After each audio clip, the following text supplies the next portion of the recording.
오늘 우리 하나님의 말씀은 오직 은혜, 오직 예수에 대해서 나누도록 하겠습니다. 오늘 이 본문의 내용과는 어떤 내용이 되는지는 모르겠지만 하나님이 제일 미워하시는 것 가운데 하나가 교만입니다. 교만은 이 배신의 선봉장이라고 합니다. 사람이 무엇을 배신을 할 때에 그냥 배신하는 것이 아니라 항상 자기를 내세우고 교만할 때에 그 사람은 반드시 배신을 하게 되어 있습니다. 성경에도 보면 하나님이 이 배신을, 교만을 얼마나 싫어하시는지, 다른 거는 잘못된 것은 손가락으로 책망을 하셨다면 이 교만한 자는 하나님이 팔뚝을 걷어붙이시고 책망하시고 징계하시는 장면을 봅니다. 그 대표적인 예가 우리가 알다시피 창세기 1장에 보면 아담과 하와가 하나님과 동행하기 위하여 하나님은 그들을 만드시고 좋은 것을 다 주셨는데 그만 어느 날 이들이 교만했습니다. 어떤 교만이었습니까? 이것을 먹으면 너희도 하나님처럼, 자기가 마치 하나님처럼 될 줄 아는 그러한 교만함이 그 안에 들어가서 하나님은 아마 다른 죄를 범했다면 그냥 내버려 두셨을 텐데, 책망하셨을 텐데 이렇게 무시무시한 말씀을 합니다. 여자, 너는 평생의 해산의 고통을 받을 것이고, 남자, 너는 노동의 아픔과 땀방울을 반드시 흘려야 할 것이고, 그리고 이 에덴 동산은 너희에게 있는 것이 아니라 이제 파괴가 되어서 다 끝장났고, 더 무서운 거는 하나님이 영원하신 분이라 처음 만드실 때는 그들과 영원히 함께 계시려고 계획을 하셨다가 하나님께서 이들에게 무서운 것을 하셨는데 너희들은 반드시 죽으리라 이렇게 하셨습니다. 그만큼 이 교만은 너무너무나 무서운 겁니다.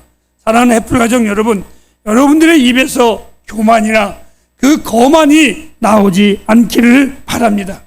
교만에서 멸망해 버린 자들은 우리 주변에 너무나 많이 있습니다. 그것을 다 나열할 수는 없지만 언제나 이 교만은 하나님 자리에 자기를 두는 자들이 그렇습니다. 내가, 자기가, 내가 꼭 언제나 그랬습니다. 사울 왕이 참으로 겸손하게 왕 되었는데 하나님이 그를 버리시고 후회한 것은 그가 모든 싸움에서 하나님의 이름을 빙자한 것이 아니라 비석을 세울 때마다 내가 이렇게 늘 기록을 해놓았습니다. 그만큼 하나님은 아주 싫어하시는 것이 교만이고 거만입니다.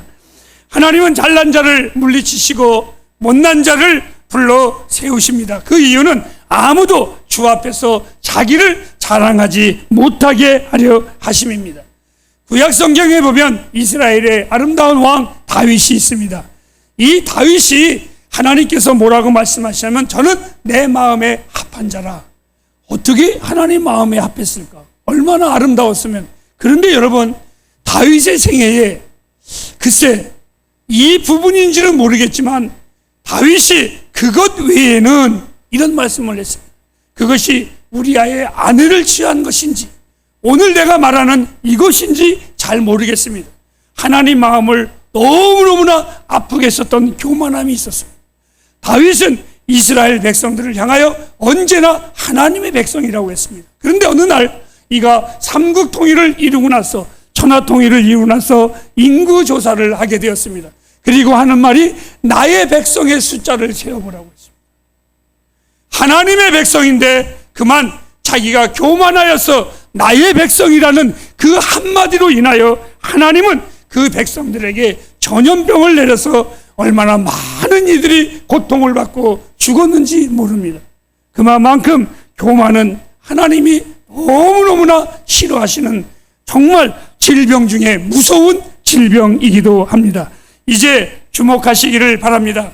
인간이 자랑하는 모든 것이 썩어져 없어질 것들이고 영원히 죽어야 할 인생들에게 있어서 구원의 길을 하나님이 정하시고 그 길 위에 그 어떠한 것도 구원받을 만한 것을 자랑하지 못하게끔 하나님이 못을 박으셨습니다. 내가 곧 구원의 길이라, 내가 곧 생명의 길이라 주님은 단호하게 말씀하시고, 다른 어떤 것으로 하나님 앞에 나아가려고 하는 인간의 자랑을 하나님은 다 원천 봉쇄 차단하셨습니다. 그리고 오늘 우리가 읽은 본문에 사람이 자랑할 것이 무엇이뇨? 내가 구원받은 것이 율법으로냐 아니면 너의 선한 행위로냐? 아니라 오직 믿음의 법이로다. 이렇게 주님이 우리에게 말씀하셨습니다. 자기가 축복의 삶을 살려면 우리는 두 가지의 방법이 있습니다. 이제부터 잘 들어주시기 바랍니다. 여러분들이 복 받으려면 둘 중에 하나를 선택하십시오. 하나는 행위입니다. 구약의 율법을 통해서 그 율법은 행위를 주장을 했습니다. 너희가 이렇게 살면, 이렇게 행하면, 이것을 지키면 내가 반드시 복의 복을 주마 라고 말씀하셨습니다. 여러분, 사람이 털어서 먼지 안 나는 사람이 없다는 것처럼, 여러분, 과연 행위로 온전한 사람이 있을까? 성경을 통해서 행위로 구원받을 사람이 있을까? 없습니다, 여러분. 저는 행위로는 구원받을 수 없습니다. 제가 설교하면서도 어떨 때는 남 욕할 때가 있어요. 묘하지요? 우리는 행위로 구원받을 수가 없어요. 그런데 행위로 구원받을 수 있는 사람은 행위가 온전해야 되는데 그것은 이룰 수가 없다는 겁니다. 두 번째로 복을 받는 방법은 은혜의 복음의 방법뿐이 없습니다. 이것은 뭐냐면 자격이 없는 죄인이 의로움을 받는 겁니다. 이것을 보고 우리는 은혜 중에 은혜다. 따라하실까요? 이것이 진짜 복이다. 믿습니까, 여러분? 자, 그러면 첫 번째로 한번 보십시오. 행위는 사람에게서부터 나오는 것이고 은혜는 하나님으로부터 오는 것입니다. 우리가 하나님 앞에 나가려고 지금까지 인류가 얼마나 많이 하나님 앞에 도전했는지 모릅니다. 한번 도표를 한번 보시기 바랍니다. 인류가 하나님 앞에 버림을 받은 후에, 에덴 동산에서 쫓겨난 후에 수없이 하나님 앞에 나아가려고 했습니다. 스포츠를 통해서 하나님께 나아갈 거, 과학을 만들어서 하나님께 나아갈 거, 철학을 만들어서 하나님께 나아갈 거, 인간의 선행을 통해서 하나님께 나아갈 거, 수많은 종교를 만들어서 그 종교들을 통해서 하나님 앞에 나아갈 거라고 했지만 이 모든 것, 어떤 것 하나 하나님 앞에 나아갈 수 있는 것이 없었습니다. 다 실패했습니다. 불가능한 겁니다. 그렇게 구원받는 이는 이 땅에 아무도 없습니다. 즉 율법의 요구에는 부족함은 다 죄악입니다. 그리고 그 죄의 삭은 사망일 수밖에 없습니다. 우리 가운데 행위로 구원받은 자가 있습니까? 우리 가운데 자기의 의로움으로 구원받은 자가 있습니까? 자기의 행위가 구원받지 못할 행위라면 그것은 반드시 성경에 이르기를 저주의 행위일 것입니다. 그것뿐이 우리가 기다릴 수밖에 없는 게 우리의 인생입니다. 어떤 이는 아주 교묘하게 가르칩니다. 구원이 반드시 은혜로 받지만 어떤 이들이 말을 합니다. 하나님이 나에게 구원을 허락하셨지만 그 구원을 믿느냐 안 믿느냐는 내게 달려져 있다. 사기입니다. 사기. 속지 마십시오. 나는요, 주님을 내가 믿어야지 해가지고 믿어진 게 아니에요. 그분의 선택하심이 내가 아멘 할 수 있는 것도 그분의 은혜였었어요. 교회에서 교묘하게 이것을 가르칩니다. 대한민국 교회의 거짓된 복음이고 기만이고 이건 거짓말입니다. 한마디로 거짓이 마귀가 하는 망상에 불과합니다. 행위로는 그 앞에서 의롭다함을 얻을 육체가 없습니다. 이렇게 표현하겠습니다. 예수 그리스도의 보혈의 피가 시궁창 같은 인간의 피와 섞일 수가 없고 천국과 지옥이 동맹을 맺을 수가 없으며 하나님과 예수 그리스도와 마귀가 절대로 손잡을 수가 없습니다. 여러분들의 감정이, 여러분들의 지식이 절대로 구원을 얻을 수가 없습니다. 왜요? 그래서 하나님은 자랑치 못하게 하려 함이니라. 그러므로 여러분, 우리가 행위로 구원받을 수 있느냐? 절대로 없다라는 것을 꼭 기억하시기를 바랍니다. 그렇다면, 그래서 주님은 우리에게 버리신 하나님이 아니라 두 번째 계획을 선포하셨습니다. 즉 그것은 그 은혜로 말미암아 구원을 얻느니라. 그 은혜로 말미암아 구원을 얻게 하셨습니다. 우리의 구원은 사람에 의한 것이 아니로 사람으로 말미암아 온 것도 아니고 하나님께서 은혜를 베풀 자에게 은혜를 베푸셨고 긍휼히 여길 자를 긍휼히 여겨주신 하나님의 말씀을 여러분들은 잘 알고 계실 것입니다. 그리스도 예수 안에서 주님은 일방적으로 우리를 택정하셨습니다. 택하고 정하셨습니다. 우리가 하나님을 선택한 것이 아니라 하나님이 나를 선택하셨습니다. 내가 하나님을 믿은 것이 아니라 하나님이 나를 의로 여겨주셨습니다. 누가 물어봅니다. 목사님, 하나님이 목사님을 왜 선택하셨습니까? 라고 말을 할 때 여러분은 뭐라고 대답하시겠습니까? 나는 아마 찬양을 잘해서, 우리 엄마 뱃속에서부터 교회 다녀서 그렇게 말하겠습니까? 여러분, 하나님이 여러분을 왜 선택하신 줄 알고 계십니까? 제가 그 답을 가르쳐 드리겠습니다. 따라합시다. 영어 한마디 합시다. 오래간만에. I don't know. 난 모르겠다. 하나님이 나를 선택하신 거 나 정말 모릅니다. 그냥 저의 가장 쉬운 말로 무식하고 단순한 내가 대답하기를 이렇게 답합니다. 하나님 마음입니다. 하나님 뜻입니다. 그래서 그 은혜 앞에 지금까지 내가 살아온 그 어떤 것도 자랑할 것이 없습니다. 아니, 특히 나에게는 더 그랬습니다. 예수 믿고 목회자의 길을 걸어가면서 지난날 내 삶의 스타일, 내 삶의 습관, 예수 안에서 필요한 것이 하나도 없습니다. 노래도, 음악도, 기타도, 그 어떤 것도 하나님은 찬양을 좋아하시는데 나는 할 줄 아는 게 없습니다. 주의 십자가에 도움이 될 만한 그 어떤 것도 행한 것도 없고 그러한 특기도 그러한 차질도 전혀 없는 나입니다. 그런데 그 하나님이 나를 선택하셨습니다. 난 잘 모릅니다. 왜 선택하셨는지 하나님 마음입니다. 하나님 뜻입니다. 저는 이것을 이렇게 말합니다. 하나님의 전적인 은혜라고. 우리 요한복음 10장 28절과 29절을 읽겠습니다. 내가 너희에게 영생을 주노니 영원히 멸망치 아니할 터이요 또 저희를 내 손에서 빼앗을 자가 없느니라. 저희를 주신 내 아버지는 만리보다 크심에 아무도 아버지 손에서 빼앗을. 우리 연속으로 볼까요? 로마서 8장 37절 말씀입니다. 시작.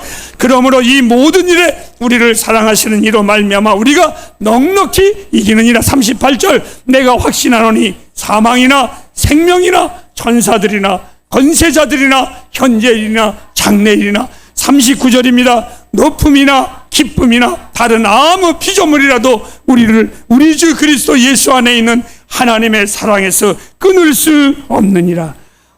저는 시간이 없어서 사실 이 놀라운 은혜를 다 전하지 못합니다.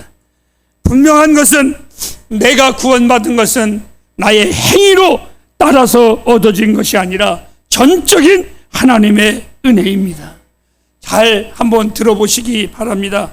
성도님들, 지극히 정직한 자의 구원은 그의 정직으로 되어진 것은 아닙니다.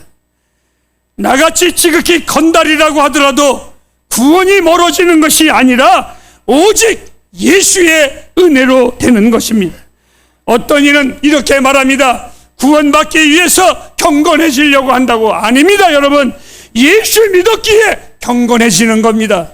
내가 착한 일을 하면 구원을 얻을까 하는 것이 아니라 예수 믿기에 선행을 하는 것입니다. 여러분, 내가 복을 받기 위해서 헌금을 하는 것이 아닙니다. 로마 가톨릭은 헌금을 하면 그 헌금통에 돈이 떨어지는 소리와 함께 구원받는다고 합니다. 거짓말입니다. 여러분, 우리가 헌금하는 것은 구원받기 위해서, 복받기 위해서 하는 것이 아니라 나를 구원하신 그 하나님의 은혜에 감격해서 드리는 겁니다. 그 은혜가 좋아서 드리는 겁니다. 그 은혜가 행복해서 드리는 겁니다. 우리는 그 은혜로 말미암아 사는 자들입니다. 우리가 구할 것이 있다면 그것은 오직 하나님의 은혜를 구하십시오. 내 영혼의 은혜를 구하십시오. 내 삶의 은혜를 구하십시오. 하나님, 내 삶이 어렵습니다. 이 문제 해결해 달라고 하지 말고 하나님이여 불쌍히 여겨 주옵소서라고 하십시오. 하나님이여 내 육체가 고달픕니다 할 때에 건강 주십시오가 아니라 하나님이여 내 육체에 주의 은혜를 부으소서라고 하십시오. 라고 하십시오. 정말 우리가 구할 것 은혜 외에는 없습니다. 이제 매우 간단하게 여러분에게 말씀을 드리도록 하겠습니다. 오늘 전하는 이 말씀은 너무나 보배로운 진리의 말씀입니다. 오늘 이 하나님의 말씀은 나의 삶의 소망이고 내 삶의 기쁨이었었습니다. 내가 사는 이유는 오직 예수입니다. 내 안에 행복한 이유가 있다면 다른 것으로 행복한 것이 아니라 오직 예수의 은혜로 행복합니다. 로마서 1장은 믿지 않는 자들의 죄악을 지적했습니다. 하나님께서 믿을 만한 모든 것을 보여주셨는데도 그들은 의도적으로 믿지 않았기에 죄인이라고 말을 했습니다. 로마서 2장에 넘어가서 믿는 자들에게도 주님이 죄인이라고 했습니다. 무엇이라고? 너희들은 하나님의 율법을 가지고 있으면서 그것을 행치 아니하니 오히려 믿지 않는 자들보다 너희들이 더 나쁜 자들이라. 사랑하는 여러분, 예수 안 믿는 사람들이 예수 안 믿는 사람들 때문에 예수 안 믿나요? 예수 믿는 우리 때문에 안 믿어요. 우리 때문에 상처받고 기가 막히지 않아요. 그래서 오늘 하나님께서 말하면 믿는 너희나 안 믿는 저들이나 3장에 넘어가서 다 죄인이라 모든 사람이 죄를 범하였음에 하나님의 영광에 이르지 못하느니 그리고 그 죄의 싹은 사망이라고 주님이 딱 결론을 내리셨습니다. 사랑하는 여러분, 저는 제가 내린 나의 결론입니다. 저는 할 말이 없는 죽을 수밖에 없는 죄인입니다. 하나님 앞에서 큰소리 칠 수 없는 죄인이고 교회 앞에서 잘난 척할 수 없는 죄인이고 믿지 않는 사람들 앞에서 내가 정말 보기 좋은 사람이라고 말할 수 없는 추악한 죄인입니다. 로마서 1장과 2장을 다 범한 죄인입니다. 아무것도 아닌 나입니다. 그런 나를 살리신 것은 내가 기도해서 살리신 것도 아니고 내가 배워서 가진 것이 있어서 아닙니다. 오직 예수 그리스도 예수의 은혜로 말미암아 제가 살았습니다. 어느 친구가 나에게 좋은 것을 준다면 얼마나 감사합니까? 얼마나 좋습니까? 하물며 여러분, 내 인생을 흥분시킨 것, 살아가면서 당면한 수많은 문제, 아픔, 고난, 고통 앞에서도 내가 지치지 않는 능력을 주시고 그 삶을 살아갈 수 있는 것 오직 예수였습니다. 오직 그분의 은혜였었습니다. 사랑하는 여러분, 염려스러워서 구원에 대하여 한마디 더 합니다. 한마디 더 합니다. 모든 종교는 하라입니다. 이렇게 하라, 저렇게 하라, 이렇게 하라. 그리하면 너희들이 복을 받을 것이다. 그런데요, 기독교의 복음은 꼭 따라하세요. 이미 다 이루셨다. 그게 기독교 복음의 핵심입니다. 여러분, 우리 주님이 십자가상에서 이렇게 외치셨습니다. 내가 다 이루었다. 내가 다 이루었다. 예수 그리스도를 믿음으로 말미암아 의롭게 하는 것을 다 이루셨다라는 겁니다. 바울은 또 강조하고 또 강조합니다. 한번 보실까요? 로마서 3장 22절입니다. 곧 예수 그리스도를 믿음으로 말미암아 모든 믿는 자에게 미치는 하나님의 의인이 참. 그리고 26절 말씀입니다. 곧 이때에 자기의 의로우심을 나타내사 자기도 의로우시며 또한 예수를 믿는 자를 의롭다 하려 하심. 28절 말씀입니다. 그러므로 사람이 의롭다 하심을 얻은 것은 율법의 행위에 있지 않고 믿음으로 되는 줄 우리가 인정하노라. 여러분, 믿으세요. 믿으세요. 구원받기 위해서 우리가 할 수 있는 것 아무것도 없어요. 왜요? 그분이 다 이루셨어요. 믿기만 하면 돼요. 믿으세요. 믿으세요. 믿으세요. 교회에서도요, 간혹 쥐꼬리만한 자기 의의를 가지고 살고 떠드는 사람들을 보면은요, 자기 선행이나 자기 자존심이 구원하는 줄 착각하는 사람들입니다. 교만한 사람들의 특징은요, 그리스도에 대한 감격이 없습니다. 예수에 대한 은혜에 흥분이 없습니다. 그리고 하나님에 대한 신뢰가 없습니다. 교만하니까. 그런데 겸손한 이는, 주의 은혜로 구원받았다고 고백하는 이는 그 모든 것이 감격입니다. 주의 백성을 만나는 것도 감격이고, 오늘 우리 집사님 기도처럼 하나님 한 주간 동안 주를 섬기는 마음 가지고 살게 하심을 감사합니다. 그 모든 것이 감격입니다. 모든 것이 은혜입니다. 제가 좋아하는 찬송 오늘 처음 불렀습니다. 의지하세 의지하세 주 의지하세 구하시네 구하시네 곧 구하시네. 이 가사처럼 내 삶의 위기와 절망, 아픔, 그 모든 것 주님을 믿음으로 의지함으로 넉넉히 이기는 구원의 백성이 되길 축복합니다. 날 구원하신 주님은 나의 소망이십니다. 날 사랑하신 주님의 은혜는 나의 기쁨입니다. 그래서 여러분에게 말합니다. 사망아, 고통아, 아픔과 눈물과 그 어떠한 것이 쏘는 것이, 나를 괴롭히는 것이 무엇이냐? 나는 나의 소망 되시고 나의 은혜 되시는, 기쁨 되시는 이 주님으로 인하여 크게 한번 외치시기 바랍니다. 넉넉히 이기느니라. 믿습니까? 기도하겠습니다.